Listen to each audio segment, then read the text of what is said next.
सुन रहे हैं भाग 18।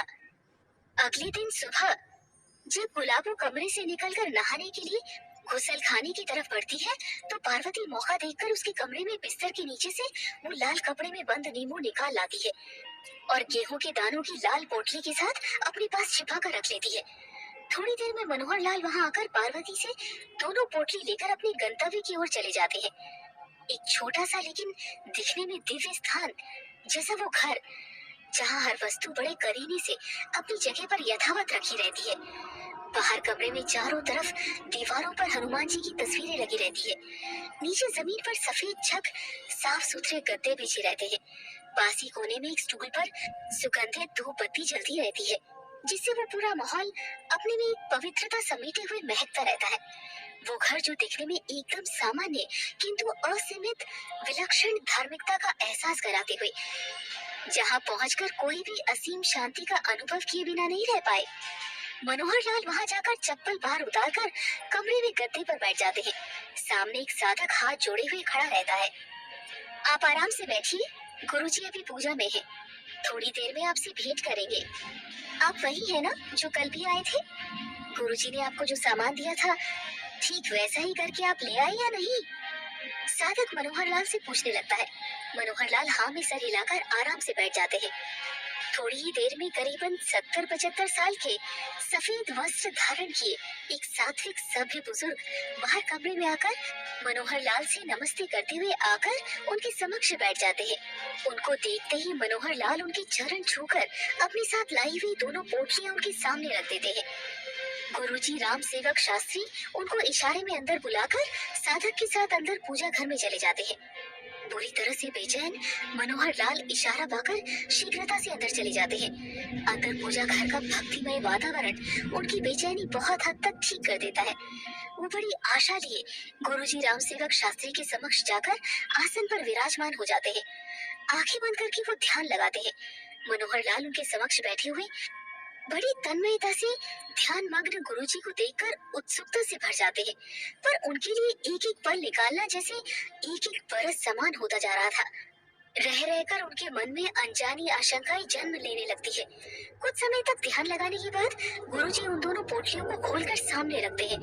पोटलियां खुलने के बाद सामने जो नजारा होता है उसे देखकर गुरुजी मनोहर लाल को बताना शुरू करते हैं। देखो बेटा, मैंने तुम्हारी लाई दोनों पोटलियां खोलकर सामने रख दी है, ये देखो। गुरुजी की पोटली दिखाते ही मनोहर लाल की होश उड़ जाते हैं।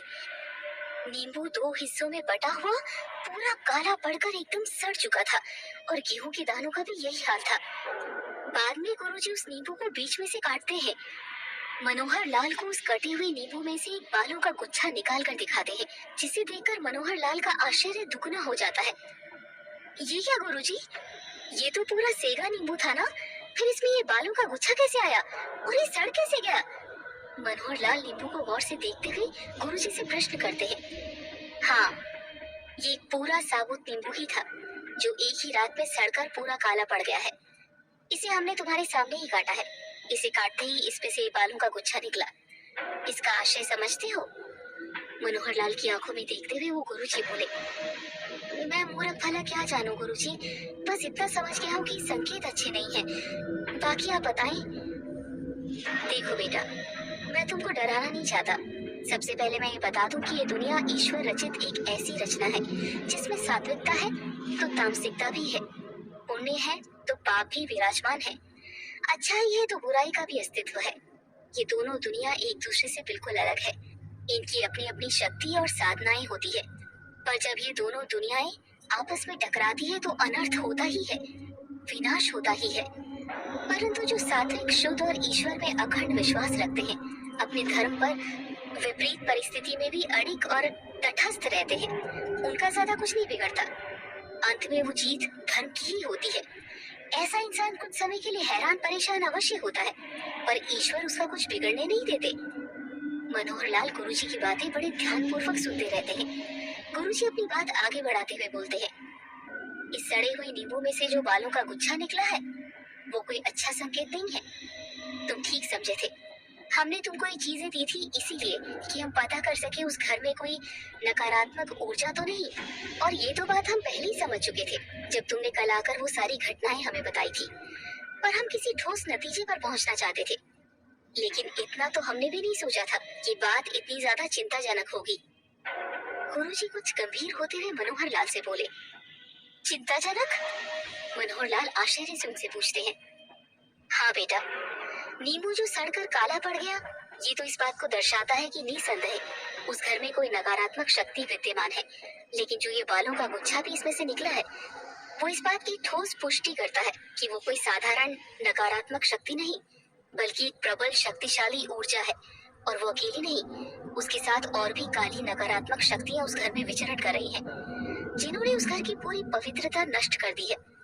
तभी तुलसी का पौधा पूरा सूख गया, गाय का अचानक दूध कम देना, बैलों का बिदकना, कमजोर हो जाना, ताजा बना बनाया खाना अचानक से खराब होकर दुर्गंध युक्त हो जाना, घर की कमाई कम हो जाना, नुकसान पर नुकसान लगना, हर कार्य पूरी मेहनत करने के बाद भी विफल होना, पूजा पाठ में मन नहीं लगना, ये सब उन्हीं नकारात्मक शक्तियों के घर में मौजूद होने का अशुभ संकेत होते हैं।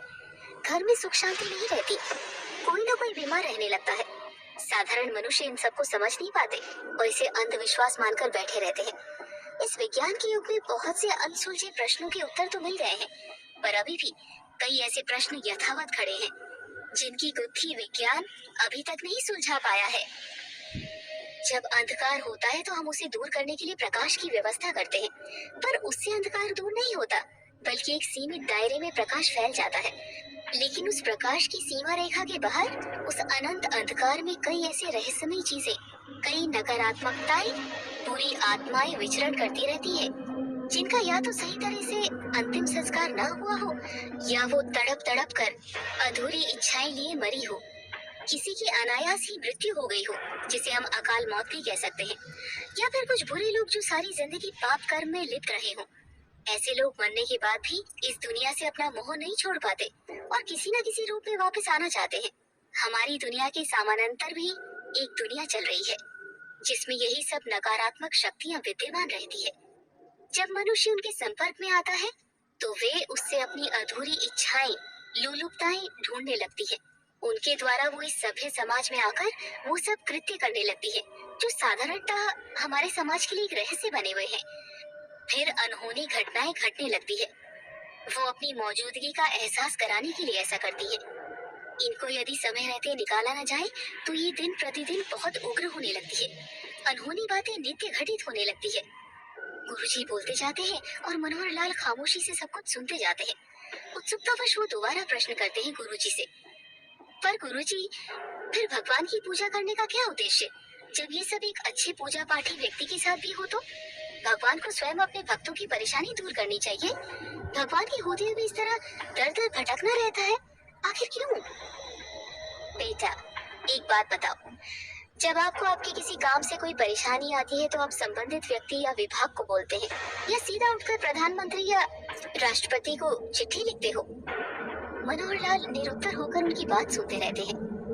देखो बेटा, जहाँ तक भगवान और पूजा पाठ की बात है तो ये ठीक वैसा ही है जैसे आपका शरीर। जब तक आप व्यायाम, योगा या किसी रूप में भी मेहनत करते हो, उसे चलायमान रखते हो, अच्छा पौष्टिक भोजन करते हो, सात्विक जीवन जीते हो, तब तक ये बीमारियों से बचा रहता है। लेकिन जैसे आप अशुद्ध खान पीन, बिना मेहनत का जीवन जीने के आदी हो जाते हो, वैसे ये शरीर बीमारियों की जकड़ में आने लगता है। फिर आप किसी डॉक्टर या वैद्य को दिखाते हो ना, वही फिर आपकी बीमारी का निदान करता है। ठीक ऐसा ही जब हम निस्वार्थ भाव से पूजा पाठ करते हैं, भलाई करते हैं, कभी किसी का बुरा ना तो सोचते हैं ना करते हैं, तब तक ईश्वर आपके साथ होते हैं। कई छोटी मोटी परेशानियों को तो वो वैसे ही हर लेता है, हमें पता तक नहीं चलता। लेकिन जाने अनजाने हम कभी कभी ऐसे काम कर बैठते हैं जो धर्म विरुद्ध होते हैं, या जाने अनजाने हम किसी के रास्ते में आ जाते हैं। बस वहीं से सब उठापटक शुरू हो जाती है। और जब इंसान परेशान होता है तो जैसे आप बीमारियों के इलाज के लिए किसी हकीम या वैद्य के पास जाते हो, वैसे इन समस्याओं के निदान के लिए इस धरती पर कई साधक, तपस्वी, जानकार बाबा या पहुंचे हुए सिद्ध पुरुष होते हैं। एक तरह से वो ईश्वर के ही प्रतिनिधि के रूप में धरती पर विद्यमान होते हैं। मानते हैं कि सभी सिद्ध नहीं होते हैं, कुछ लोभी प्रवृत्ति के लोग भी होते हैं, और आजकल तो यही लोग हर जगह हैं, जिनके कारण आज के मानव सिद्ध योगियों को भी शंका की दृष्टि से देखने लगते हैं। लेकिन जो सत्य पर अडिग लोग हैं, ईश्वर उन्हें देर सवेर रास्ता दिखाता ही है, और ये देर सवेर भी आपके जाने अनजाने किए कर्मों का ही फल होती है। इंसान किसी का बुरा कर मन का धन तो कर लेता है, पर ये भूल जाता है कि वो हर समय ईश्वर की दृष्टि में है। जब इंसान के पाप कर्मों का उदय होता है तो परिस्थितियों में नकारात्मक परिवर्तन आने लगते हैं। चारों तरफ से मुसीबतें आकर डेरा जमा लेती हैं। ठीक उसी तरह से सब पुण्य कर्मों का उदय होता है तो स्वयं परिस्थितियों में सकारात्मक परिवर्तन आने लगते हैं। बिगड़े हुए कार्य स्वतः ही बनने लगते हैं। निराशा आशा में बदलने लगती है। मनोहर लाल मंत्र मुग्ध होकर गुरुजी की सारी बातें सुनते रहते हैं। गुरुजी अब मुख्य बिंदु पर आते हैं।